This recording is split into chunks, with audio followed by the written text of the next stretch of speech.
شروع اللہ کا نام لے کر جو بڑا مہربان نہایت رحم والا ہے۔ اے پیغمبر صلی اللہ علیہ وآلہ وسلم، جو عورت تم سے اپنے شوہر کے بارے میں بحث و جدال کرتی اور اللہ سے شکایت رنج و ملال کرتی تھی، اللہ نے اس کی التجا سن لی اور اللہ تم دونوں کی گفتگو سن رہا تھا۔ کچھ شک نہیں کہ اللہ سنتا ہے، دیکھتا ہے۔ جو لوگ تم میں سے اپنی عورتوں کو ماں کہہ دیتے ہیں وہ ان کی مائیں نہیں ہو جاتی، ان کی مائیں تو وہی ہیں جن کے بدن سے وہ پیدا ہوئے۔ بے شک وہ نامعقول اور جھوٹی بات کہتے ہیں، اور اللہ بڑا معاف کرنے والا ہے، بخشنے والا ہے۔ اور جو لوگ اپنی بیویوں کو ماں کہہ بیٹھیں پھر اپنے قول سے رجوع کر لیں تو ان کو قربت سے پہلے ایک غلام آزاد کرنا ضرور ہے۔ مومنوں، اس حکم سے تم کو نصیحت کی جاتی ہے، اور جو کچھ تم کرتے ہو اللہ اس سے خبردار ہے۔ اب جس کو غلام نہ ملے وہ قربت سے پہلے لگاتار 2 مہینے کے روزے رکھے، پھر جس کو اس کا بھی مقدور نہ ہو اسے 60 محتاجوں کو کھانا کھلانا چاہیے۔ یہ حکم اس لیے ہے کہ تم اللہ اور اس کے رسول کے فرما بردار ہو جاؤ۔ یہ اللہ کی حدیں ہیں اور نہ ماننے والوں کے لیے درد دینے والا عذاب ہے۔ جو لوگ اللہ اور اس کے رسول کی مخالفت کرتے ہیں وہ اسی طرح ذلیل کیے جائیں گے جس طرح ان سے پہلے لوگ ذلیل کیے گئے تھے، اور ہم نے صاف صاف آیتیں نازل کر دی ہیں۔ جو نہیں مانتے ان کو ذلت کا عذاب ہوگا۔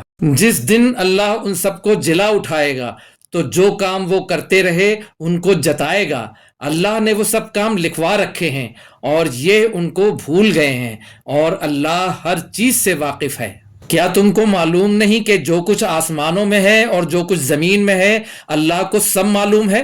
کسی جگہ 3 شخصوں کی سرگوشی ہوتی ہے تو اللہ ان میں چوتھا ہوتا ہے، اور جہاں 5 آدمیوں کی سرگوشی ہو تو وہ ان میں چھٹا ہوتا ہے، اور نہ اس سے کم یا زیادہ، مگر وہ ان کے ساتھ ہوتا ہے خواہ وہ کہیں ہوں۔ پھر جو کام یہ کرتے رہے ہیں قیامت کے دن اللہ سب ان کو بتائے گا۔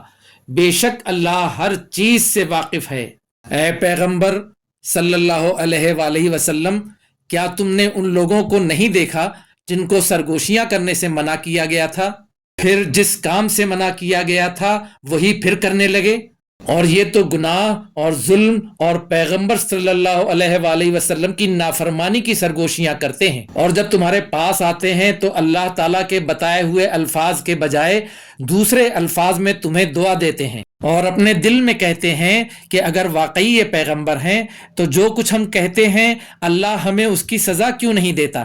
اے پیغمبر صلی اللہ علیہ وآلہ وسلم، ان کو دوزخ ہی کی سزا کافی ہے، یہ اسی میں داخل ہوں گے اور وہ بری جگہ ہے۔ مومنوں، جب تم آپس میں سرگوشیاں کرنے لگو تو گناہ اور زیادتی اور پیغمبر کی نافرمانی کی باتیں نہ کرنا، بلکہ نیکوکاری اور پرہیزگاری کی باتیں کرنا، اور اللہ سے جس کے سامنے جمع کیے جاؤ گے ڈرتے رہنا۔ منافقوں کی سرگوشیاں تو شیطان کے اکسانے سے ہیں، جو اس لیے کی جاتی ہیں کہ مومن ان سے رنجیدہ ہوں، مگر اللہ کے حکم کے سوا ان سے انہیں کچھ نقصان نہیں پہنچ سکتا۔ تو مومنوں کو چاہیے کہ اللہ ہی پر بھروسہ رکھیں۔ مومنوں، جب تم سے کہا جائے کہ مجلس میں کھل کر بیٹھو تو کھل کر بیٹھا کرو، اللہ تم کو کشادگی بخشے گا، اور جب کہا جائے کہ اٹھ کھڑے ہو تو اٹھ کھڑے ہوا کرو۔ جو لوگ تم میں سے ایمان لائے ہیں اور جن کو علم عطا کیا گیا ہے اللہ ان کے درجے بلند کرے گا، اور اللہ تمہارے سب کاموں سے واقف ہے۔ مومنوں، جب تم پیغمبر کے کان میں کوئی بات کہو تو بات کہنے سے پہلے مساکین کو کچھ خیرات کر دیا کرو، یہ تمہارے لیے بہت بہتر اور پاکیزگی کی بات ہے۔ اور اگر خیرات تم کو میسر نہ آئے تو اللہ بخشنے والا مہربان ہے۔ کیا تم اس سے کہ پیغمبر کے کان میں کوئی بات کہنے سے پہلے خیرات کرو ڈر گئے؟ پھر جب تم نے ایسا نہ کیا اور اللہ نے تمہیں معاف کر دیا تو نماز قائم کرتے رہو اور زکوٰۃ دیتے رہو، اور اللہ اور اس کے رسول صلی اللہ علیہ وآلہ وسلم کی فرما برداری کرتے رہو، اور جو کچھ تم کرتے ہو اللہ اس سے خبردار ہے۔ بھلا تم نے ان لوگوں کو نہیں دیکھا جو ایسے لوگوں سے دوستی کرتے ہیں جن پر اللہ کا غضب ہوا؟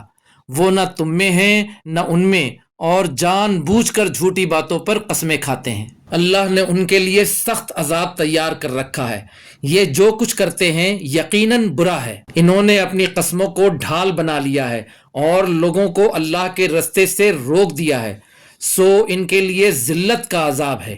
اللہ کے عذاب کے سامنے نہ تو ان کا مال کچھ کام آئے گا اور نہ اولاد ہی کچھ فائدہ دے گی۔ یہ لوگ اہل دوزخ ہیں، اس میں ہمیشہ جلتے رہیں گے۔ جس دن اللہ ان سب کو جلا اٹھائے گا تو جس طرح تمہارے سامنے قسمیں کھاتے ہیں اسی طرح اس کے سامنے قسمیں کھائیں گے اور خیال کریں گے کہ ایسا کرنے سے کام چل جائے گا۔ سنو، یہی تو ہیں جھوٹے۔ شیطان نے ان کو قابو میں کر لیا ہے اور اللہ کی یاد ان کو بھلا دی ہے۔ یہ لوگ شیطان کا ٹولہ ہیں، اور سن رکھو کہ شیطان کا ٹولہ ہی نقصان اٹھانے والا ہے۔ جو لوگ اللہ اور اس کے رسول صلی اللہ علیہ وآلہ وسلم کی مخالفت کرتے ہیں وہ نہایت ذلیل ہوں گے۔ اللہ نے یہ بات لکھ دی ہے کہ میں اور میرے پیغمبر ضرور غالب رہیں گے، بے شک اللہ زوراور ہے، صاحب اقتدار ہے۔ جو لوگ اللہ پر اور روز قیامت پر ایمان رکھتے ہیں تم ان کو اللہ اور اس کے رسول صلی اللہ علیہ وآلہ وسلم کے دشمنوں سے دوستی کرتے ہوئے نہ دیکھو گے، خواہ وہ ان کے باپ یا بیٹے یا بھائی یا خاندان ہی کے لوگ ہوں۔ یہ وہ لوگ ہیں جن کے دلوں میں اللہ نے ایمان کو نقش کر دیا ہے اور اپنے فیض سے ان کی مدد کی ہے، اور وہ ان کو بہشتوں میں جن کے نیچے نہریں بہہ رہی ہیں داخل کرے گا، جن میں وہ ہمیشہ رہیں گے۔ اللہ ان سے خوش اور وہ اللہ سے خوش، یہی لوگ اللہ کی جماعت والے ہیں۔ سن رکھو کہ اللہ کی جماعت والے ہی کامیاب ہوں گے۔